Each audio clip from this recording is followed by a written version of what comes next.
क्या आप बवासीर से परेशान हैं? बवासीर की वजह से उठने-बैठने में, चलने-फिरने में, मूवमेंट में बहुत ज़्यादा तकलीफ़ की वजह से आपकी ज़िंदगी अजीरन हुई हुई है। आपने 1 से 2 मर्तबा सर्जरीज़ भी करवा ली, उसके बावजूद भी बवासीर दोबारा हो जाती है। तो हम आपको बताते हैं कि बवासीर का असल हल क्या है और आप किस तरीके से एक अच्छी और सेहतमंद ज़िंदगी जी सकते हैं। तो आइए सबसे पहले देखते हैं कि बवासीर होती क्यों है। आपकी बाउल मूवमेंट अगर स्लो हो जाए किसी भी वजह से, तो उसकी वजह से आपको कब्ज़ के मसाइल आते हैं। इसमें आपका लाइफ़स्टाइल हो सकता है, आपका मोटापा हो सकता है, प्रेगनेंसी हो सकती है, वाटर इनटेक की कमी हो सकती है या फिर यूँ समझ लें कि आपकी ग़िज़ा के अंदर फाइबर की कमी हो सकती है। तो ये बुनियादी वजूहात हैं जो कि कब्ज़ पैदा करती हैं। आपकी आंतों में गर्मी, खुश्की पैदा हो जाती है।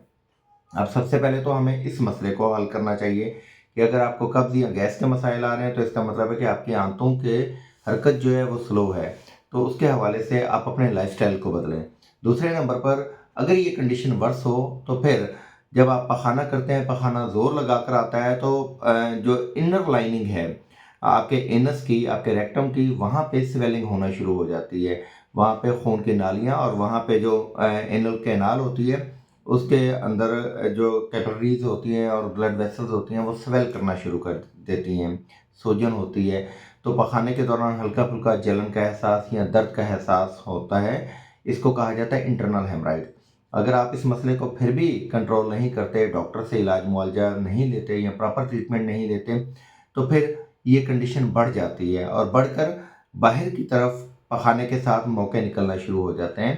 इसको कहा जाता है एक्सटर्नल हेमराइड्स।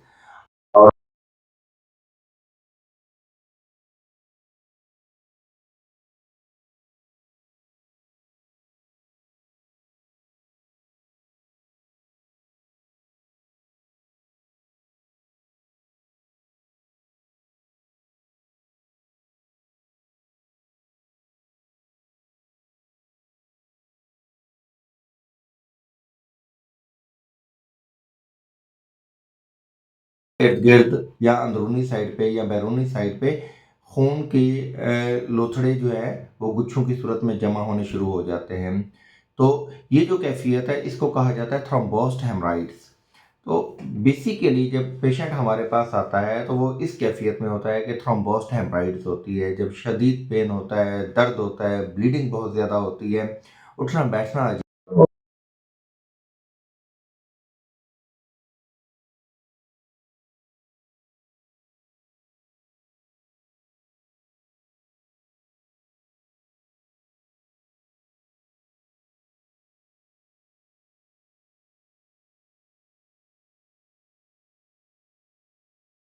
हाँ, स्क्रैप करके उसको इरेडिकेट कर दिया जाता है कि फिर आपको पखाने के ऊपर कंट्रोल ही नहीं रहता। आपके